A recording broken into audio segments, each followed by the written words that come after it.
ne se rappelle pas ses premiers exercices de dictée en langue française au primaire? On mémorise les silhouettes des mots pour les retranscrire soi-disant fidèlement dans nos cahiers de dictée.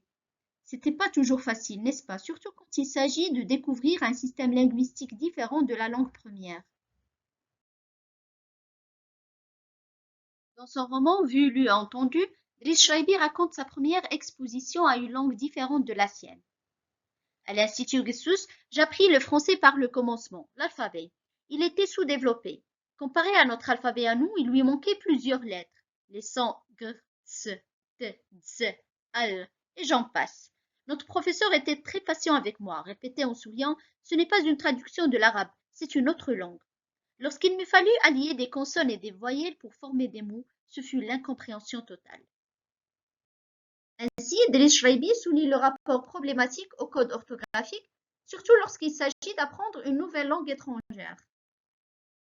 Cette capsule vidéo présente le rôle de la dictée métacognitive dans le développement d'une conscience métalinguistique, un facteur clé dans l'acquisition des structures grammaticales et orthographiques d'une langue, ainsi que dans l'activation efficace des ressources du répertoire plurilingue.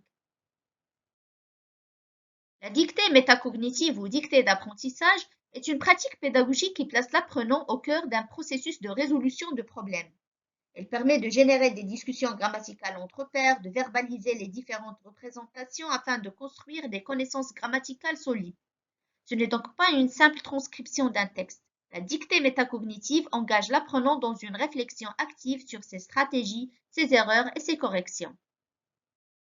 D'ailleurs, ce type de dictée repose sur la métacognition, notamment quand il s'agit de penser au processus de mise à distance des phénomènes linguistiques. Comment la dictée métacognitive, en favorisant une réflexion sur la langue, permet-elle d'articuler des compétences singulières à une compétence plurilingue? Si l'on part d'une définition du plurilinguisme comme la capacité d'un individu à utiliser les différentes langues de son répertoire, la compétence sera alors plurielle, composite et hétérogène. Le transfert des compétences devient possible lorsque l'apprenant développe une conscience métalinguistique qui lui permet d'analyser et de réguler ses propres processus de traitement des langues de son répertoire.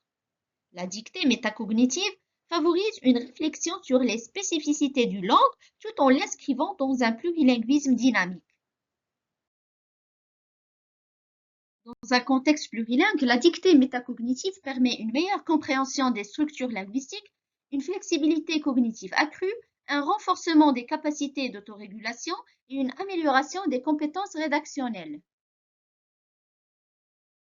Type de dictée métacognitive.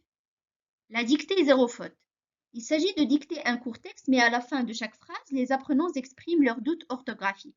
C'est une activité réflexive qui favorise les échanges entre pairs à propos de leurs choix graphiques et les procédures qu'ils emploient pour les valider. Le défi est d'atteindre le zéro faute.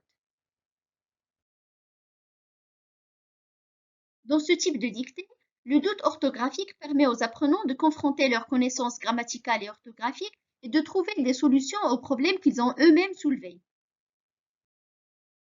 Le dictoglosse est un autre type de dictée métacognitive.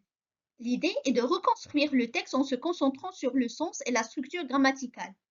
C'est un exercice de réflexion et de création à la fois. Les étapes du dictoglosse sont les suivantes.